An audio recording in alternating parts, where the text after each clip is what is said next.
The chamber had heard countless reports of war, rebellion, collapse, and extinction, but nothing prepared its members for the sight of Ambassador Threxel stepping through the reinforced doors in a state that bordered on collapse. His posture, once straight and ceremonial, had caved inward. His limbs trembled in small, uncontrolled twitches, the sort seen only in survivors of psionic shock. He moved as if every step cost him a fragment of sanity. Dozens of delegates exchanged silent looks, wondering what could break a seasoned diplomat whose career included witnessing his own homeworld's evacuation. The whispers didn't matter. The ambassador's eyes were unfocused, locked on some memory that refused to release him. When he finally reached the center platform, he didn't bow, didn't greet, didn't breathe. He simply stared at the council as if begging them to understand a truth none of them could possibly anticipate. The High Speaker demanded an explanation for the declared emergency status.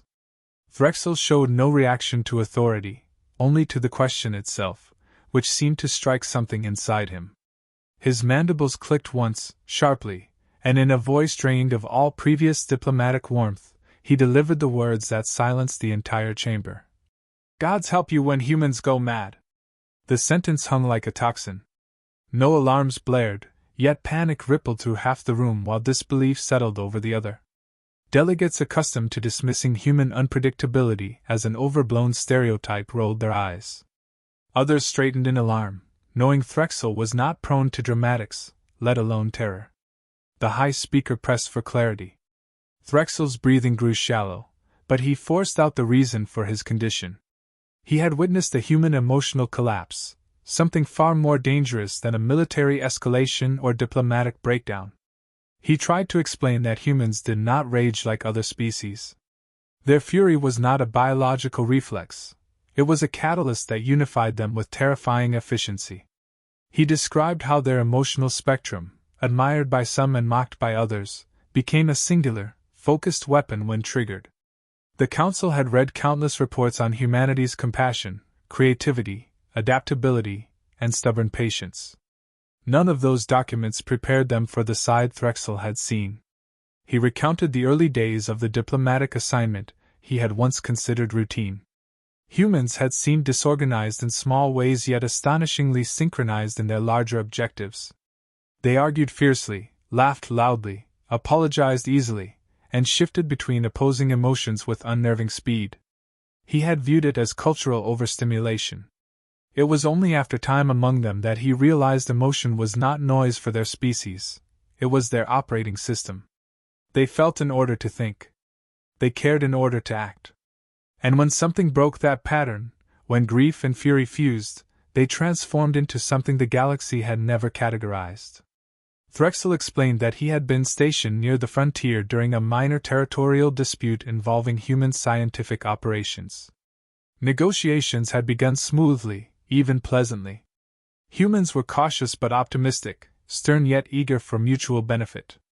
Then the incident happened, a single catastrophic event that snapped whatever internal safeguards held their species in balance. Threxel refused to describe the details yet. His voice faltered, and the memories surfaced with such weight he had to grip the railing to steady himself. What he did describe was the shift he witnessed afterward. The humans fell silent. Not diplomatically quiet, not strategically reserved, silent in a way that rippled across every communication channel like the void between stars. They issued no threats, requests, or condemnations. They simply stopped speaking, and in that silence, their collective decision formed with chilling precision. Some delegates dismissed the significance of silence, calling it exaggeration. Threxel shook his head violently. The silence was the warning. The quiet was the point at which humans ceased negotiating internally. The point at which every division, every disagreement, every cultural variance folded into a single, unified intention. He insisted that the Council's mistake had always been assuming humans acted like a typical predatory species. They were not predators. They were emotional engines capable of shifting their entire global trajectory in the space of a heartbeat. He warned that the galaxy had interpreted human kindness as weakness and human patience as submission.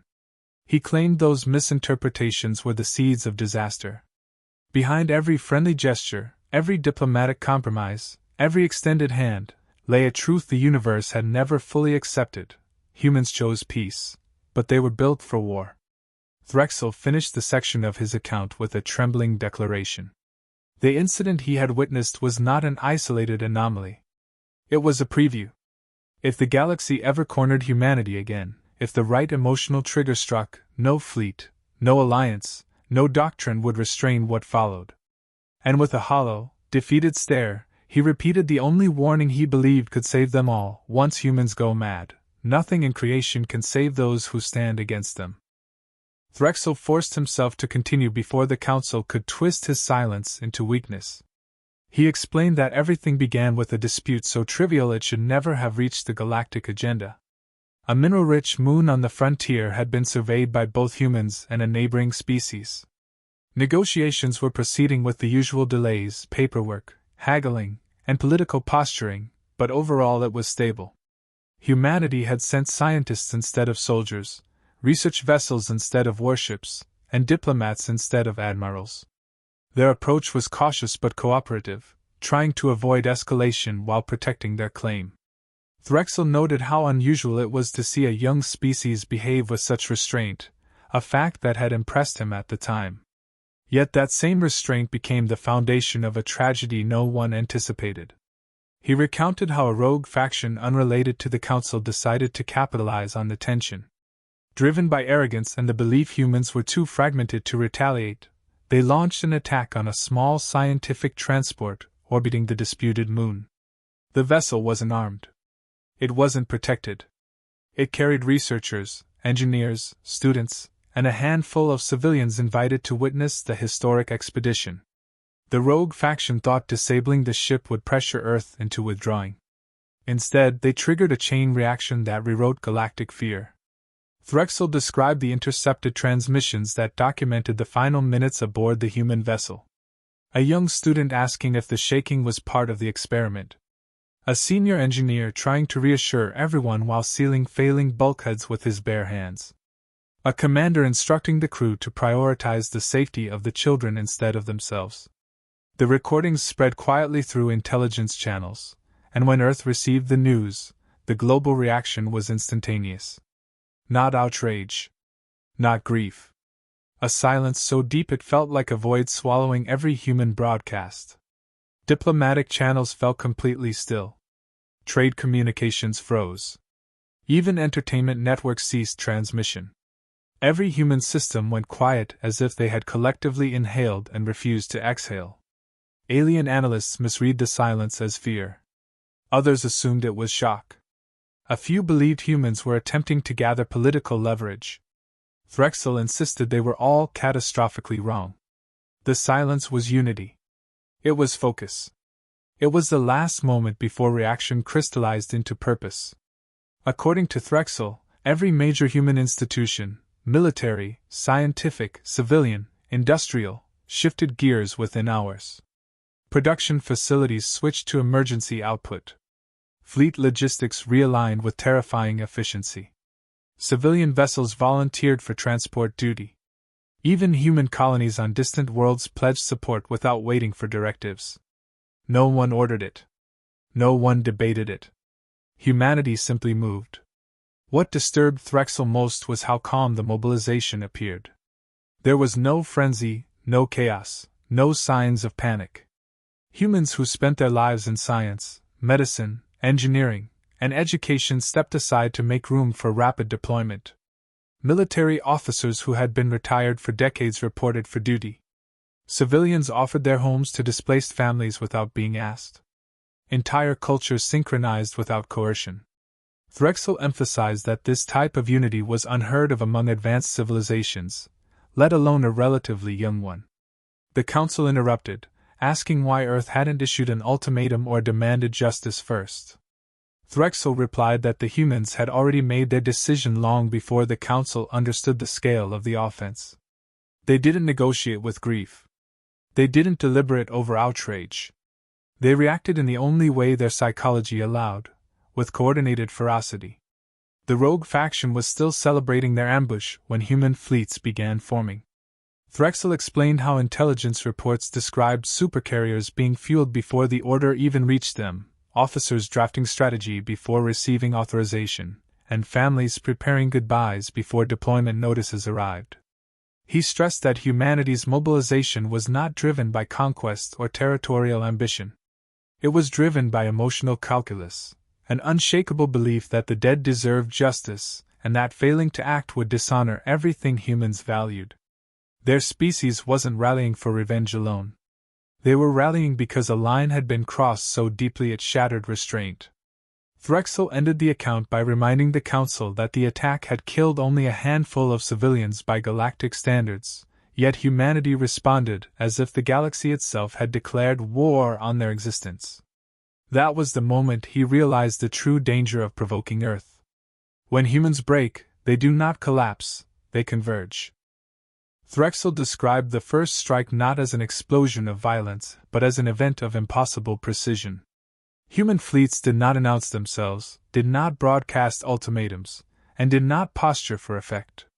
They appeared exactly where they intended to be, emerging from hyperspace with such accuracy that several alien observers initially believed their sensors were malfunctioning.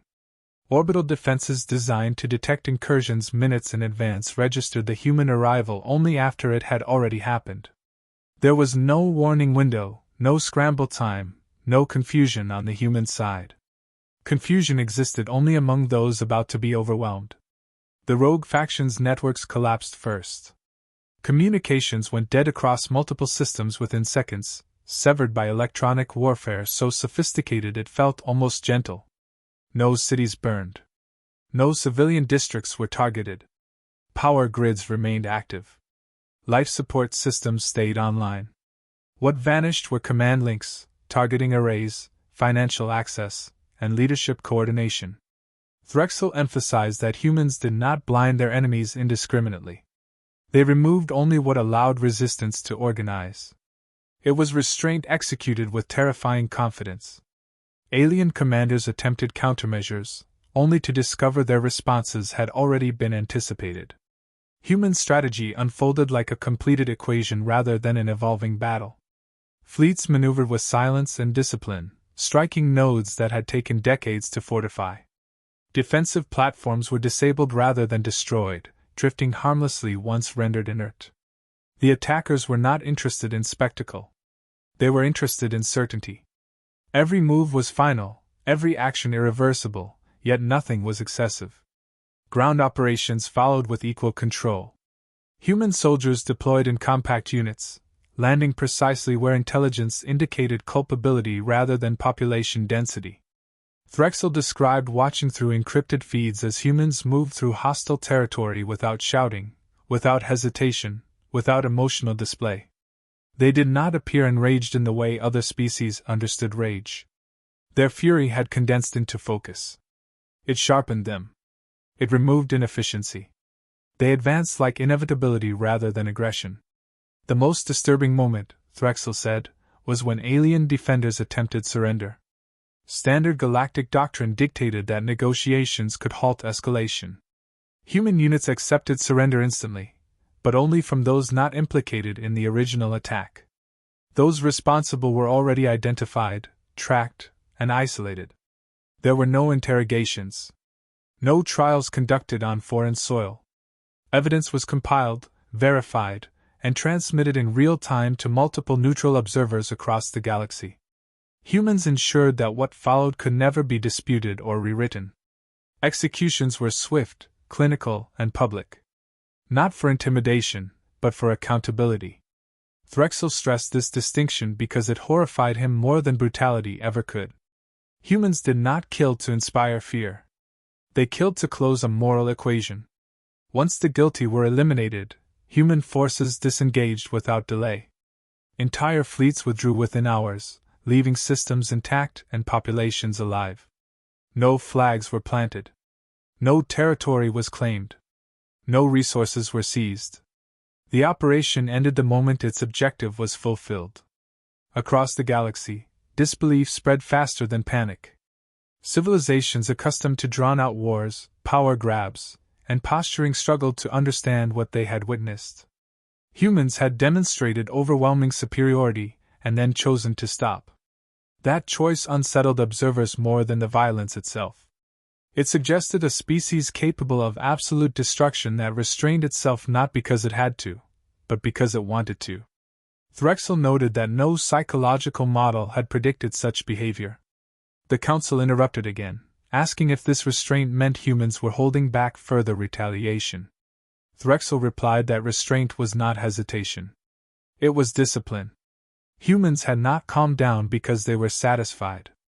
They had calmed down because justice, as they defined it, had been completed. There was nothing left to do. The fury that had driven their mobilization dissipated the moment its purpose was fulfilled, leaving behind silence once more. Threxel concluded that day marked a permanent shift in galactic understanding. The universe had learned that human anger was not chaotic, not wasteful, and not blind. It was targeted, unified, and terrifyingly efficient. When provoked, humans did not lash out at everything around them. They struck exactly what hurt them and nothing else. That precision, he warned, was what made them unstoppable. Shock spread across the galaxy long before any official reports reached the Council. Civilizations that had dismissed humans as unpredictable but harmless suddenly re-evaluated every prior assumption. Threxel detailed how entire regions watched the aftermath with disbelief. Human fleets vanished as quickly as they had appeared, leaving no scorch marks, no ruins, no occupation zones, only the remnants of a perfectly executed intervention. That absence of conquest generated a fear far deeper than destruction. Civilizations expected the victors to claim spoils, reshape borders, or establish dominance. Instead, humans returned home as if the operation had been routine maintenance rather than a display capable of rewriting strategic doctrines. Across countless systems, governments scrambled to reinterpret human intentions. Some believed the restraint meant humanity was planning a larger offensive and hiding its ambition behind false morality. Others assumed humans were too unstable to predict, concluding the safest strategy was complete submission. Many smaller species panicked outright, convinced that proximity to Earth was now a liability. Even advanced empires that prided themselves on military supremacy began quiet internal audits, comparing their capabilities to the efficiency humans had demonstrated. None of those comparisons were comforting. Threxel explained that what terrified analysts most was not the destruction but the speed at which humanity returned to normal life. Broadcasts resumed. Cultural channels reopened. Scientists returned to their research. Civilians resumed daily routines with a sobriety that suggested grief had been processed collectively. There were no celebrations, no victory marches, no political exploitation of the event. It seemed as though humans viewed the entire retaliation not as triumph, but as obligation, a response measured by necessity rather than pride. Their society absorbed the trauma, acknowledged the cost, and moved forward without lingering hostility. That emotional recovery baffled xenopsychologists across the galaxy. The true aftershock came when intercepted transmissions confirmed that Earth had launched no additional military preparations. No fleets were repositioned for advantage. No neighboring territories were probed. Humanity simply resumed pre-incident operations with the same pragmatic discipline they had shown during the crisis. This behavior contradicted every known model for rising powers. The Council's think tanks labeled it strategic anomaly, though Threxel insisted it was simply who humans were, a species whose emotional drives led them toward decisive action but not prolonged domination. Galactic media struggled to interpret the human mindset. Some networks portrayed them as unstoppable guardians with an unshakable moral code. Others painted them as an existential hazard capable of catastrophic retaliation over comparatively minor losses. The conflicting portrayals only magnified the sense of uncertainty. The rogue faction's allies scattered, terrified to appear associated with the original attack. Neutral systems began requesting human diplomats for protection treaties, believing that aligning with Earth offered a stability no other power could guarantee. The Council, meanwhile, confronted a problem it had never anticipated. Humanity's display had dismantled the delicate balance of fear and respect that maintained interstellar order. Threxel described emergency sessions where delegates debated whether humans should be sanctioned, appeased, praised, or monitored. Every proposal collapsed under the same realization: nothing the council could impose would matter. Humans had demonstrated a level of operational coordination that made enforcement laughable. Attempting punishment would only risk provoking the very response Threxel begged them to avoid. He recounted how intelligence agencies uncovered the full scope of human preparation leading up to the strike. Civilians had collaborated across continents without bureaucratic oversight. Private companies had reallocated resources voluntarily. Research institutions had offered data, logistics, and predictive algorithms to support the retaliation. This unity deepened the Council's alarm. No other species could mobilize civilian and military sectors with such immediacy. The cohesion was not enforced, it emerged from instinctive solidarity. Threxel noted that the most unsettling revelation for many civilizations was the moral boundary humans had adhered to. Even in the height of emotional fury, they avoided harming innocents. They spared infrastructure. They declined political exploitation. They withdrew completely once their objective was complete. Such discipline challenged the galaxy's cynicism, forcing species accustomed to self-serving power to question their own principles. As these realizations spread, fear slowly transformed into a different sentiment: reluctant admiration. Species that had once dismissed humankind now studied them with awe. The idea that a species could be devastating in war yet deeply principled in peace forced entire cultures to reconsider their own values. Threxel ended the section by reminding the Council that humanity's greatest impact was not the destruction they could unleash, but the example they had set. Their response proved that a species could be fearsome without being imperial, vengeful without being reckless, and unified without being authoritarian. Yet this balance was fragile. If broken again, the galaxy would not witness a restrained intervention. It would witness something far worse. The council chamber remained silent long after Threxel finished recounting the aftermath. No one rushed to challenge him now. The earlier confidence had drained from the delegates' postures, replaced by a careful stillness. Finally, the High Speaker asked the only question that mattered. Would humans do it again? Threxel did not hesitate.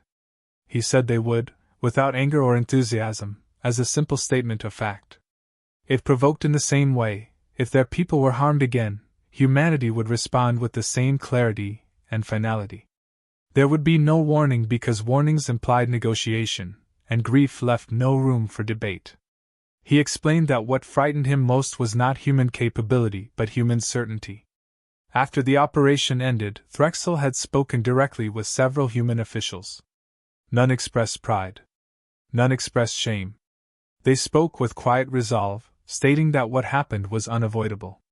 They described their actions not as vengeance but as responsibility. When asked whether they feared the galaxy's reaction, one human had simply replied that fear was irrelevant when the dead could no longer be protected. Threxel admitted that answer had haunted him ever since. The Council demanded to know if humanity now considered itself above galactic law. Threxel shook his head. Humans did not see themselves as superior. They did not see themselves as rulers, guardians, or judges of the galaxy. They saw themselves as accountable to their own values, and those values outweighed treaties, councils, and political frameworks. That independence was what made them impossible to control. You could not threaten humans into obedience, because fear did not guide them. You could not bribe them into compliance, because profit did not motivate them. You could only appeal to their sense of fairness, and once that failed, nothing else mattered. He warned them that humanity's friendliness was genuine, not a mask. Humans truly wanted cooperation, cultural exchange, and peaceful coexistence. They enjoyed diversity and curiosity. They bonded quickly and forgave easily. But those traits masked a core truth the galaxy had underestimated. Humans formed emotional attachments with frightening speed, and once formed, those attachments became absolute. Hurt one of theirs badly enough, and the response would not be proportionate by galactic standards. It would be decisive by human standards, and humans did not think small when it came to protecting their own. The High Speaker asked what the Council should do. Threxel answered with exhaustion heavy in his voice. Treat them with respect. Do not test boundaries out of curiosity or arrogance. Do not assume restraint equals weakness. And above all, never mistake human patience for indifference. Humans endured far longer than most species, but endurance was not infinite. When it ended completely. As if summoned by the weight of his words, a transmission request appeared at the center of the chamber. Origin Earth. The message was brief, polite, and almost disarmingly warm. It invited the Council to resume dialogue, offered condolences to all affected parties, and proposed new frameworks to prevent similar tragedies. There was no threat embedded in the phrasing, no subtle reminder of force. It was simply an open hand extended once more. The effect on the Council was chilling. They now understood what that hand represented. Not submission. Not dominance. Choice. Humanity had the power to burn systems into silence, and chose instead to speak calmly across a table. That knowledge weighed heavier than any fleet projection. Several delegates lowered their eyes, aware that their civilizations had benefited from the restraint of a species they had quietly dismissed. Threxel watched the reaction with a hollow sense of relief and dread. Relief that the Council finally understood. Dread because understanding came only after proof, and proof had cost lives. He ended with one final statement, softer than before, but far more serious. Humanity did not want to be feared. They wanted to be trusted. But if the galaxy ever forced them to choose between being loved and being lethal, they would choose survival without hesitation. The chamber accepted the transmission. Talks were scheduled. Alliances would shift. Policies would be rewritten. Yet one truth now anchored every decision made in that room. Humanity was not the galaxy's greatest threat. Humanity was the line no one could afford to cross.